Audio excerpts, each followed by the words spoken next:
Туғандар, ассаламу алейкум, амансыздарбы? Метр Волгоградский проспекте, Қанат ағам білесіздер, Адал суши пицца ашып елге қызмет көргізеді, Алла разы болған болсын. Ассаламу алейкум. Туғандар, мындай болды. Ағамның WhatsApp группасы бар. Ким егер 50 адам қошқан болса, сол группаға номерлерін жазып қойдым. Bir суши, bir пицца бекер беріледі. Сушилердің негізгі балары 250 рубльдан. Туғандар, 1,5 алған болсаңыздар, шу суши пиццаны метроға чейін доставка бекер. Егер 2100 алған болсаңыздар, үйіңіздер үшін апарып берішеді. Өзінің қырғыздардығы адал, 150% құда қаласа, ішенішті да, айтқандайшы, видеоны таратып қойыңыздар, анан бекер суши пиццаларға илешіп етіп қалыңыздар.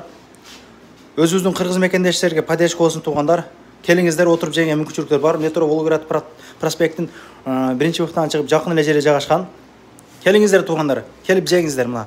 Видеоны жөнөтөт, егер келемде WhatsAppқа жазған болсаңыздар.